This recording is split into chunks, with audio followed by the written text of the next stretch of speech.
News channel हक की आवाज़। पैराडाइज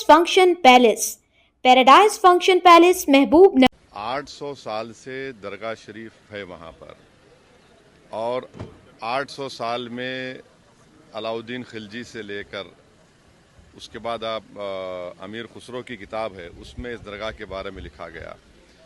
फिर बादशाह अकबर ने वहाँ पर कई चीज़ें बनवाई। फिर मुग़लों का दौर जब ख़त्म हुआ तो मराठाओं का दौर शुरू हुआ। फिर मराठाओं का दौर जब कमज़ोर पड़ गए मराठा, तो 18,000 रुपये में उन्होंने अंग्रेज़ों को बेच दिया।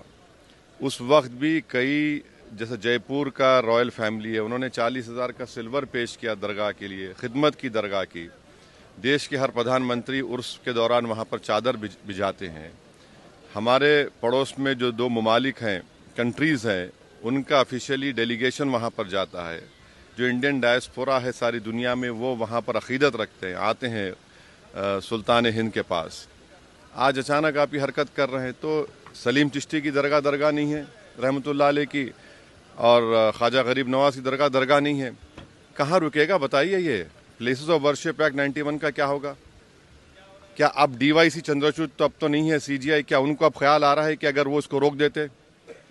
राम मंदिर के जजमेंट में उन्होंने प्लेस ऑफ वर्शिप एक्ट को, जजेस ने कहा कि ये बेसिक स्ट्रक्चर का हिस्सा है। बाद में CGI ने खामोश हो गए जब चंद्रचूड़ थे। अब चंद्रचूड़ अपने लेगेसी को प्रोटेक्ट करने के लिए हर जगह मीडिया चैनल बैठ कर इंटरव्यू दे रहे हैं।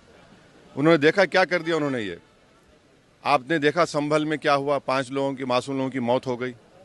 अब भारत सरकार को पार्टी बनाया गया, मिनिस्ट्री ऑफ माइनॉरिटी अफेयर्स को, ASI को। अब नरेंद्र मोदी की सरकार क्या वो कहेगी जिस पर नरेंद्र मोदी ने अपनी चादर बिछाई है बहैसियत प्रधानमंत्री, कि वो दरगाह है नहीं है? ASI क्या बोलेगा? ये पूरा देश को डिस्टेबलाइज करने के लिए, और ये देश के हित में नहीं, हम बार बार आपको कह रहे हैं। ये जो ताकतों का ये जो लोग हैं, इनका डायरेक्टली इनडायरेक्टली ताल्लुक BJP RSS से है, इससे कोई डिनाई नहीं कर सकता।